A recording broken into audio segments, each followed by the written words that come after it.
Hey everybody, and welcome back to Linear Algebra Online. So this will be our last review video for the course. And, one of the other really important topics here is just like the properties of these orthogonal matrices. Remember too that orthogonal really means that the vectors that make them up, like the column vectors, are orthonormal. It's not actually just perpendicular, they're also length 1. So Q is one of those matrices.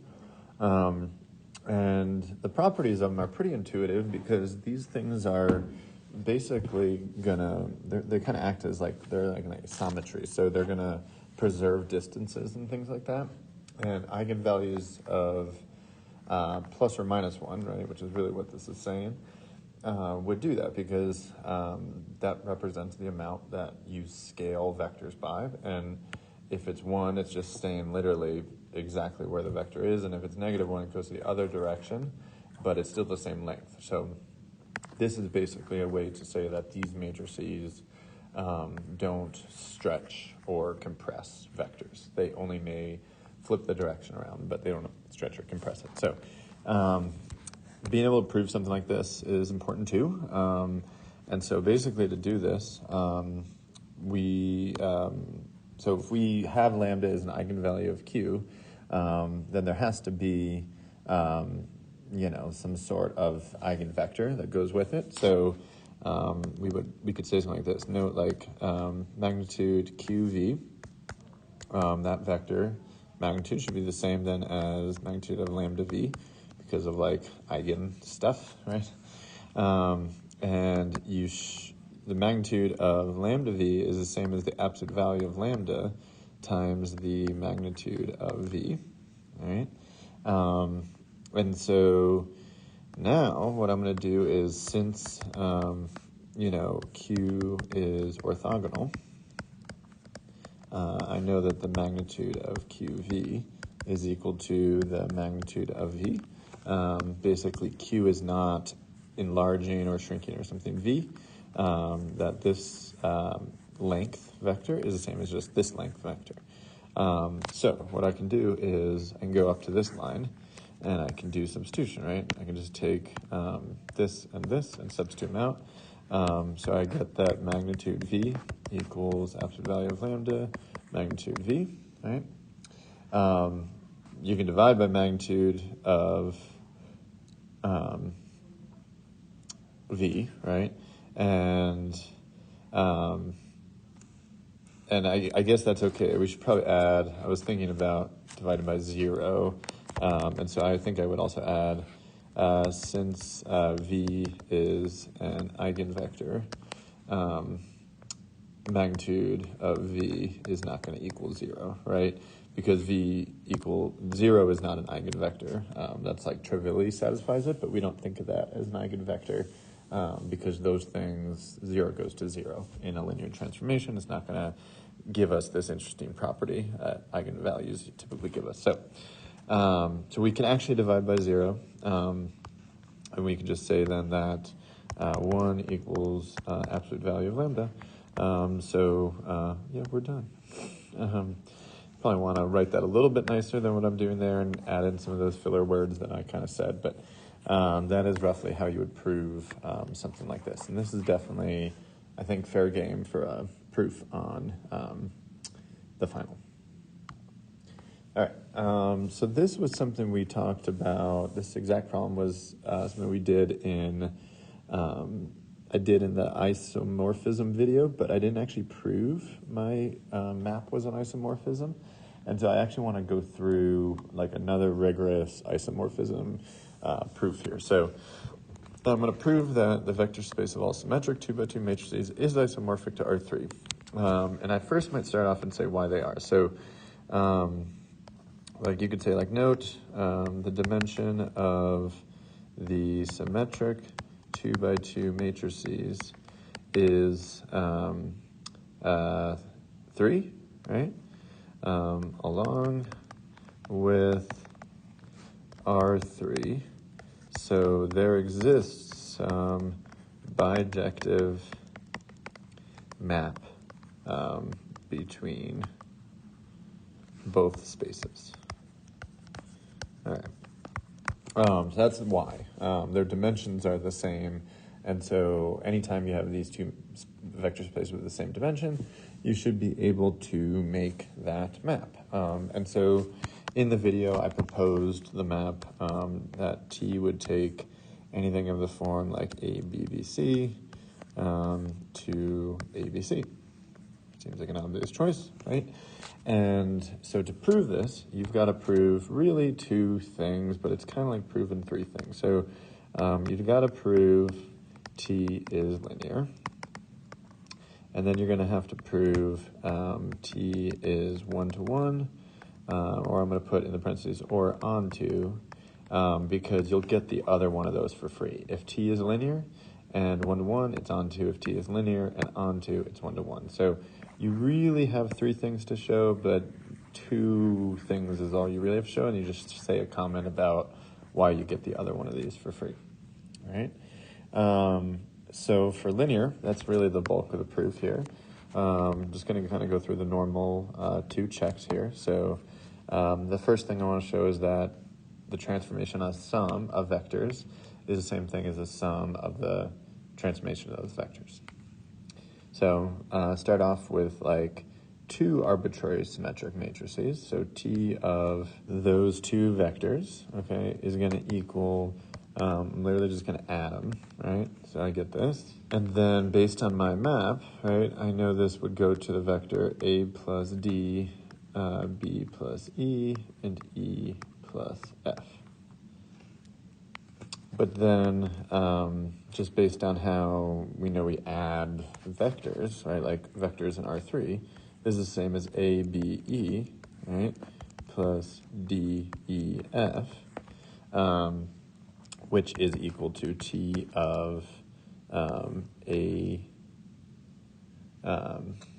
wait, I think that should be not a, yeah, I don't know how I got a E here. I was confused by that. That should be C. I think I just read it as an E. That should be a C. So C, C, C, C, C, C. Okay. A, B, B, C, plus T of D, E, E, F. All right. So that does like the first check that I need to do, all right? And then T of like a scalar times A, B, B, gosh, I did it again, C, is of course T of alpha A, alpha B, alpha B, alpha C, which is T. These proofs should feel like sort of monotonous, honestly. After you've done a few of them, it kind of feels like repetitive, like you're doing the same thing. So that's the transformation on that matrix. And so you can pull out alpha, right? And then you got A, B, C. And so that is alpha times T of my matrix I got in there, which I don't have time to write or space to write. So that does the other thing, right?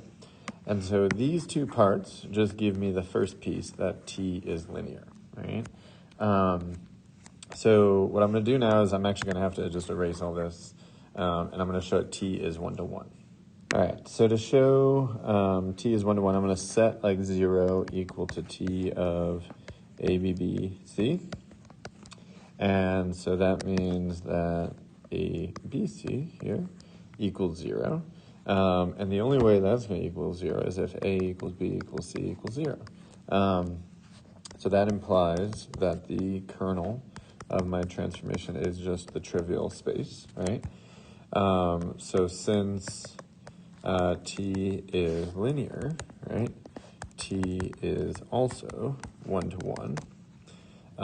Likewise, I guess, since T is one-to-one and linear, T is onto.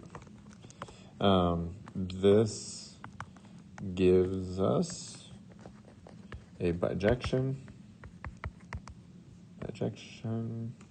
between the 2x2 symmetric matrices and R3, so both are isomorphic to each other.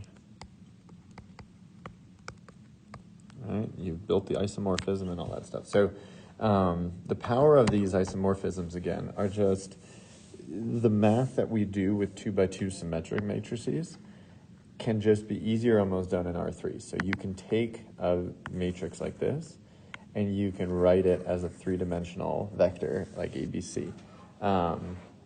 That's like super handy because this is such an easier place to manipulate things and do work. And then you can like do all sorts of linear algebra and manipulation of it in that space. And then you can just go backwards with the inverse transformation, which, you know, that's where the bijection part really comes in, because you need to be able to go forward and backwards between the spaces. And so this is a lot of times like the precursor to so much other math that we do. And just building this map between spaces is really like some of the hardest work that sometimes someone has to do in a PhD. And if they do that and show that two spaces are equivalent, structurally kind of equivalent, which means they're isomorphic, then you've opened up like a door to maybe having a new area of attack for a problem in a new space or something like that, where it may be easier to do something. Super, super powerful tool. All right. Another just kind of concept that shows up time and time again is just analyzing maps between spaces. So maybe, you know, here you don't have, you know, like the actual map. You don't like, you're not declaring what the map is, but you should be able to kind of unpack some info about it if you know some things like the rank, let's say, about the map, okay? So all of these are for linear transformations, and we just want to find the nullity of these maps. And some of them you may be able to figure out are one-to-one and onto.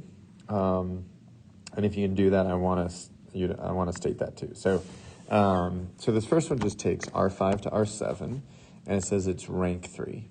Okay, so the way you want to think about this is, you know, this 5-dimensional space is mapping up to a 7-dimensional space, which does mean that like your matrix that does this or something is like a 7 by 5. All right, there's like you know 5 different you know things in the domain. Like you could have a vector that's like a 5 by 1. And then it gets sent to something that's like a 7 by 1 vector. But in this matrix, it says that the rank is 3. So, you know, you're going R5 to R7. And in this kind of map, somewhere along the line, you sort of lose some info. And the question is, how much stuff do you lose? Well, if 3 are transferred from R5 to R7, there was 5 things that you were sending, 5 dimensions worth of things you were sending. So the rank, the stuff that gets lost, had to have been 2 dimensions. So this first one is 2, right?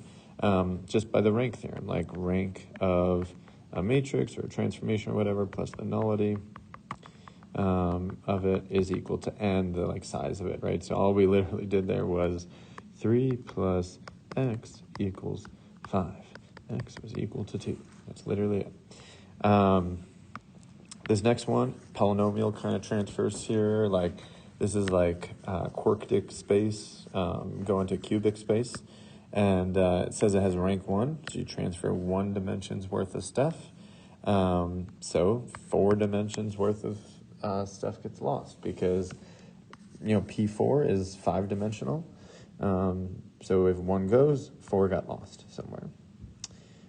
This one says that the range from R6, from a transformation at R6 to R3 is R3, which range means that it's the space that you're actually hitting, like it's T of V, basically. So the range of like T is T of V for all V in like the range of T, I guess we'll say V going to W or something. For all vectors V in capital V.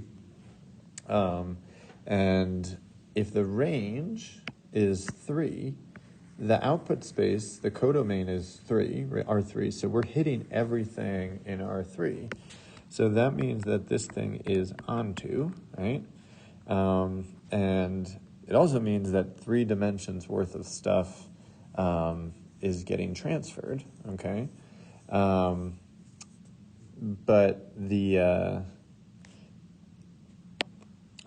yeah, the map's going to send some stuff to 0 because you are starting R6, and some dimensions are going to get lost, right?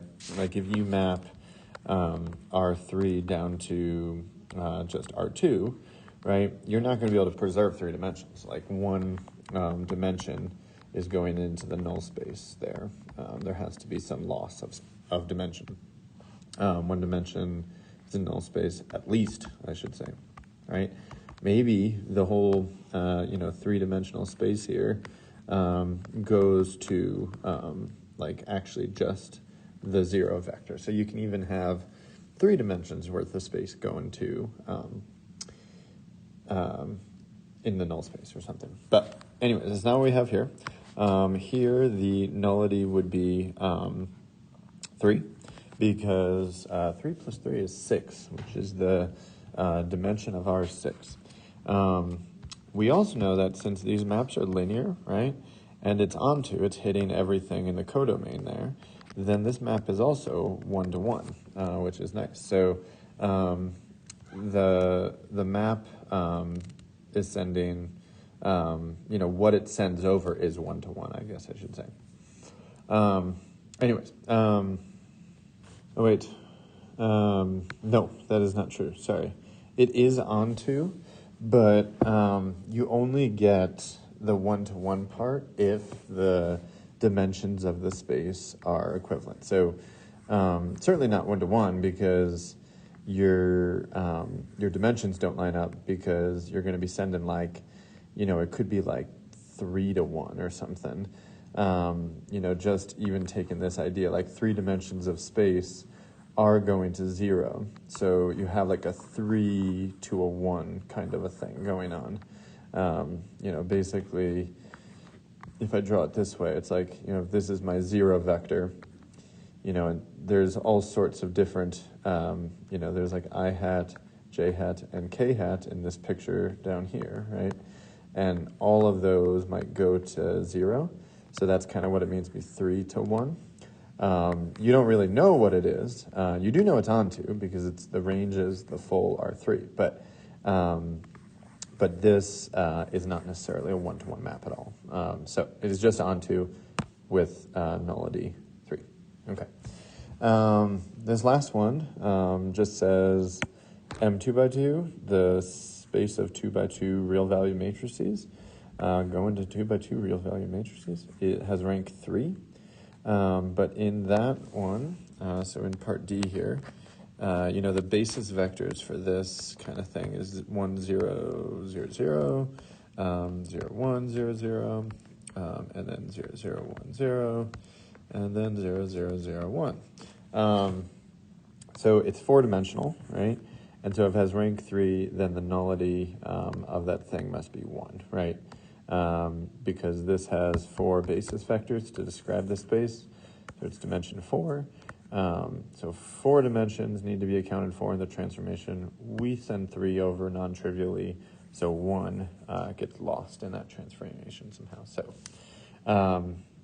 that is really all you can determine. This is the only one that you know something about being onto or 1-to-1. You don't know whether or not other ones are 1-to-1 or anything. If this one had full rank and the dimensions were aligned, then it would be 1-to-1. So if this was rank 4, it would be 1-to-1 and onto also, but it's not. So it is not. All right, so I'm going to do one more problem here, and this is your last linear algebra video problem you will get from me. So the problem is just a subspace problem. So we have a matrix A that's n by n, and lambda is an eigenvalue for A. We want to let V just be the set of all eigenvectors corresponding to lambda together with the 0 vector. It's going to be important. And we want to prove that V is just some subspace of Rn. Okay? So the first thing we want to do, so this is like a chapter 3 kind of subspace problem where we're showing that some space is a subspace of Rn, and those are the ones where you do have to show the zero vector is in there, and then that there's closure under addition and closure under scalar multiplication. And we've got the zero vector, because where is it? Right there. So we know the zero vector is in there. So that's good. So zero vector is in V. Good. All right. Done with that part. For closure under, let's say, addition, the idea here is that like A times U plus V for eigenvectors U and V. This thing, you could distribute A in a sense, right? Get AU plus AV. But U and V are basically eigenvectors here, right? We're thinking of them in the set V. And so that means that they have to equal lambda U plus lambda V. And then you can take out a lambda, and you get U plus V. And so this implies basically that given any sum of two vectors, right, this implies that basically U plus V for, arbitrary U in V and V in V, the sum U plus V for arbitrary U in V and V in V is also in V. So that shows the closure under addition. And then for closure under scalar multiplication, right? Similar kind of thing. You just basically you're going to let, you're going to take A of some K or something times, V in capital V. And because of the scalar, we could pull it out, and we have K times AV. But then V is understood to be, eigenvector in this set with eigenvalue lambda. So this is K lambda V. And then you can commute the scalars, right? And you would want to commute the scalars because you want lambda on the outside there and then KV here. And so now you have the nice structure like KV and A KV equals lambda KV. And so that means that, this scalar one is also in the set of, eigenvectors. So this implies that KV is also in V. And so that's kind of it. Showing all three of these proves that basically V is a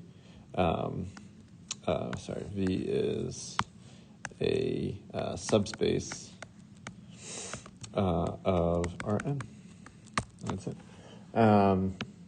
And if you were doing, one of the abstract vector space kind of subspace problems, you don't need actually this piece, remember, because any thing that is a vector space already has to have the zero vector. So here, though, that's kind of a different problem. So here, it's you do need to make that argument, but they make that part really quick because they just tell you it has it. But if it was an abstract vector space thing and you're told V is some vector space, then it is basically telling you the zero vectors in the set already. But so that's it. These are just, again, some kind of good problems that I want to make sure you know for the final. There's so much stuff to review that it's hard to pick out what I think of as the most important ones, but hopefully you found these helpful.